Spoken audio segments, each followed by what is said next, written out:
when you're looking at positioning yourself as the expert, you have to really dive deep into the psychographic of the niche of who you're wanting to serve. The reason why I believe this to be true is majority of coaches out there are going to want to just slap up anything in terms of paid advertising, and they're going to burn through a lot of money. When I had started the coaching business and I started the Commanders Rebellion, being the movement, I was fortunate enough that I had this halo effect of the current problems in the world around masculinity, then also the position that I had as the expert being a captain in the infantry, and then obviously coming from a digital agency background of knowing how to then run ads. So when I first started the passage as the first military immersion in August 2022, the ad that I actually had put up there was just an organic stock image photo of this soldier, and the body copy was 3 days, 10 men, 1 mission, are you up for a challenge? So when I was using the language of the ad, I knew that a challenge was masculine provoking, and I know that a lot of men are struggling with tapping into their masculinity, which is why a challenge and an immersion was the right offer. When I had actually gone into launching this first product, the first thing that I had to do though was understanding my career capital and my previous experience. And the second thing that I then had to then get clear on was my competitors in the market and how the problem was already being solved first, and what I had to then do for it to be different. I had to find a completely different way. If you think about it for what you currently do in your business, then you must then challenge yourself and look at how are my ideal client in the market getting their problem solved and by who. If you can see where they are currently getting their problem solved and by who, you can then find where you should be operating in, which in this example would be like the red ocean and the blue ocean. You don't want to be competing and fighting in the red ocean, which is the battle zone. You want to be swimming in the blue ocean where there's no competition. And in order for you to find that, you must then first realize how you are going to be different or how your process is going to be different. So that's what I did. And if I was to have any sort of credibility for doing this business, or more so providing this feedback, that was my ad account from pretty much the inception of the business. So there's roughly about 150, 140K worth of ad spend. And what that resulted in was on the back end, 10,234 leads. Now that's currently what's in the CRM. And if I was to really have a look and dive deep into what I believe is to be true, if I can look to then generate 10,000 plus leads and then able to then be able to have them in a database or a CRM to be able to then email, SMS, and phone call, then I have a plethora of leads to be able to then call upon in order to sell my product or pivot and sell something completely different. So when I started to then think about this, I started to then see that my original approach was quite ballsy.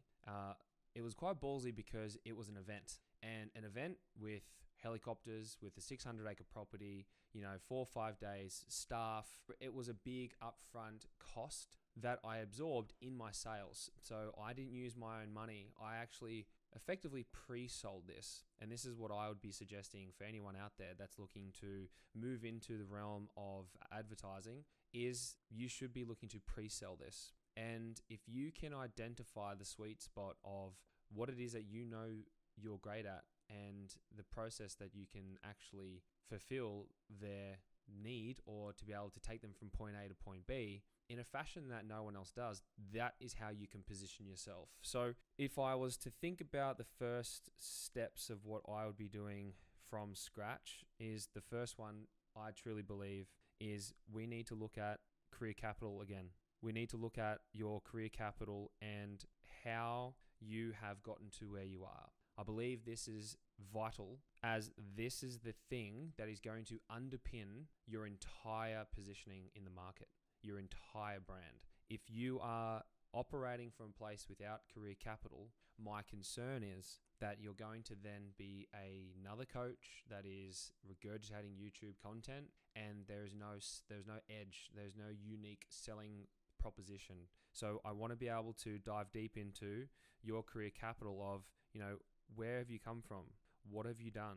Where have you been? And who were you? And who did you then become along the way? And ultimately, why were you doing what you were doing? What skills did you acquire along the way? What problems did you have to solve? How did you solve them?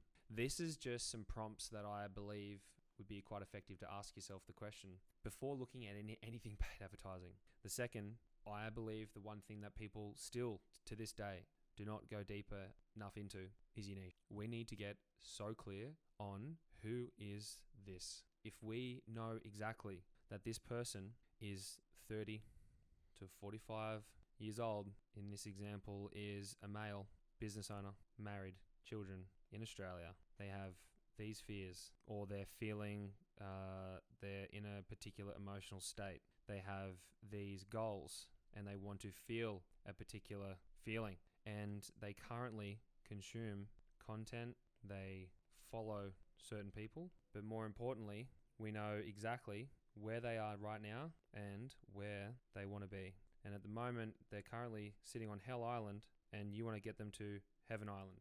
If we know that this here has particular steps along the journey, then ultimately the biggest thing that we now have is enough understanding of what we can actually do to help them move across their timeline to get them to where they want to be. And here's the thing. When we start to then leverage our career capital and we double down on what it is that we have done previously, we know exactly what we need to do in order to take them from step 1 all the way to step 12. The thing that people don't know is, if they haven't been in the military, is they don't understand the difference in timelines. Now, this concept will be able to help you identify where you can find your bank zone, your genius zone, your blue ocean. So there's 3 different timelines. The first one is we have a planning timeline. Now, a planning timeline is effectively what it means. It's a planning timeline. So we look at today's date. So we would say time now, and we would then have time now. And on the back end, this would be when we would launch. Then we have a timeline, and along we have different steps that we know we have to take to launch a product or a service or a program. The second timeline we have is what we would call the operation timeline. Now, this operation timeline is from the commencement of, that's right, launch, all the way through until they get to Heaven Island, so that it would be a result achieved. Okay? Now, from here, they have, again, different steps along the timeline in order to get them from the beginning of where they are, which is where you start your program, all the way through to where they want to be, which is achieving their result that they want. Now, the third one is what I really want to talk about in a bit more detail with you, is the enemy timeline. Now, what's the enemy timeline? This isn't necessarily the enemy being time, because time is of the essence. We don't have much time. It's a finite resource that we have here in this physical plane. But the enemy timeline is the same process that your competition, your competitors in the market do with your clients. So if we have, which is launch all the way across to results achieved again, then we know that your enemy have a particular sequence. They have particular steps that they follow in order to help your client, your ideal avatar, achieve their end mission. So if we know that they are wanting to get to this point here, this is the Heaven Island, then ultimately what you need to be able to identify is, how does your competition execute the tasks throughout the timeline? So let's use an example for a coaching program where you know that within the first steps, that step 1 is they conduct a discovery call. Step 2 would then be to conduct the onboarding. Step 3 would be to attend a coaching call or a coaching session. Step 4 would be to access training portal. This is just indicative. This is just for an example, just so you can understand where I'm going to take this. And then from accessing the training portal. They might then watch content and ask in a Q&A some questions. That's a 6-step process. Now, let's consider what we know about the market. That's majority of coaching programs, right? Like, that's pretty simple. However, if we look at this first step, if we know that they're doing a discovery call, you wouldn't be doing a discovery call for anything under, let's say, $1,000. If you are, then we're not positioning yourself in a very powerful way with enough career capital, testimonials, reviews, content for someone to buy off page. You could argue that even 1,000 is quite high, and you could probably do a sales call for $500. But I know that there is also a massive push at the moment for people in the market to be anti-sales call. Now, I believe that there is a time and place in order to be selling directly off page for low, middle, and high ticket products. However, if you haven't spoken to a lot of people being your ideal client and target market, it's very difficult without that human interaction to understand what it is you should launch and how you should launch it. If you haven't spoken to people and you've spent all this time going out to the market, building something for months to then launch and for it to flop because it's shit because they didn't actually care about it. So let's just say that this is the steps along the enemy timeline, and there's a discovery call, onboarding, attending a session, etc., etc. Now, this potentially here, if we look at the first steps, if we were to isolate these first 6 steps in the customer journey, this might be how they solve steps 2 to 12, potentially. Now, if that's the case, and we're now identifying how our enemy conduct the first few steps in the process to help the ideal avatar move from point A to point B, then we need to counteract that and find another way that is more prolific, that isn't too crazy and isn't so mainstream. For this reason, it gives us an opportunity to do something that is more exciting and thought-provoking and challenging and more insightful to the customer journey. So let's say I'm just going to use a demonstration for the process that I have created for my business. So step 1 for majority of men coaching programs out there, you would go through the same thing. You'd have a discovery call. You would then be sold into the program. You'd have an onboarding call. You would then get access to the training portal. You would then attend a coaching session. You would then watch all the content and consume online all the digital media. And then they'll have a Q&A session, and you'll continue to do this over the 6 to 8 to 12 weeks to help you get from where you are to where you want to be with your mindset, your leadership, your relationship, your masculinity, and such. Potentially, they may, on the back end, after they've then taken you through a certain curriculum, they may have an in-person event. They may have a seminar or, a retreat of some description. Now, in order to be able to get them through the 7 steps, there is a few psychographic key elements that I want you to start to pay attention to. If you know that your ideal client, right, they're wanting to achieve for my particular ideal client, I know that the men that come through the program, the men, they want to feel empowered. They want to feel empowered. They want help to level up. They want to, break through a lot of their internal blocks, their limiting beliefs, right? And the reason why I'm wanting to go into a bit more detail for you to watch this is to understand that I know more about the problems and the issues of these men than they know of themselves. So when they jump onto a discovery call, being step 1, in a competitor's business, it's the same first entry point for me to have a discovery call with this potential client as well. However, when they actually then come through the program, they're not consuming content. They're not in an online fashion, right?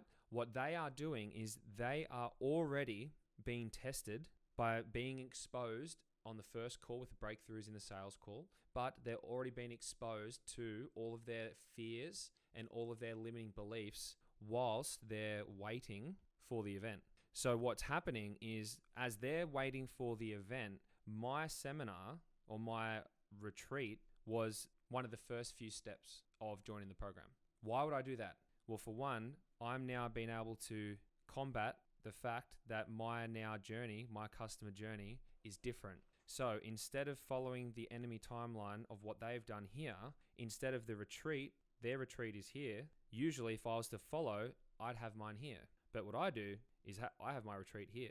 So I'm already having all of their fears, all of their doubts, all of their limitations, all of their excuses, all of their stories occur within the first 2 or 3 steps in my timeline, compared to having them all in an online fashion before an in-person experience. Does that make sense? So what I'm doing is I'm wanting to find opportunities. Now this is looking more like a rainbow. I'm now wanting to find opportunities where the sections that I am trying to match and mirror are different. It doesn't necessarily say my way is the way, because this enemy timeline still exists and it still gets results in the way that is connected to their career capital. That's why not many people are looking to replicate or attempt to replicate what I have done or I am doing, because they wouldn't have the career capital of being an infantry officer,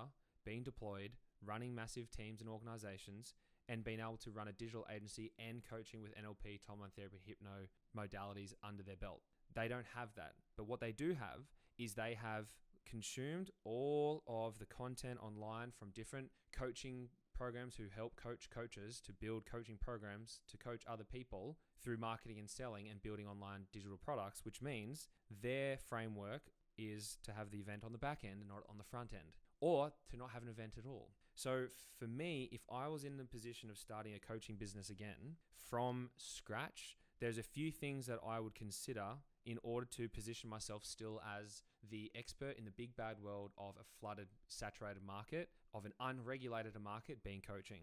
The first one I would want to be doing is I would want to be sharing more of my personal brand and stories to build authenticity, growth, and authority. The way that I would want to be doing that is I'd want to be positioning myself to be the person who understands more about their challenges and their problems and their goals and their dreams and their wishes and their desires through all of my organic content. The second thing I would want to have is I would want to ensure that I have a top end or top of funnel to catch the masses of my audience. My messaging would be super specific and hyper targeted. However, my entry point or catch point would be very wide. So when I had my top of funnel for everything was mine was an event, and it was a application form funnel, which meant that all of the men that were then seeing all of the content were seeing something that they all wanted.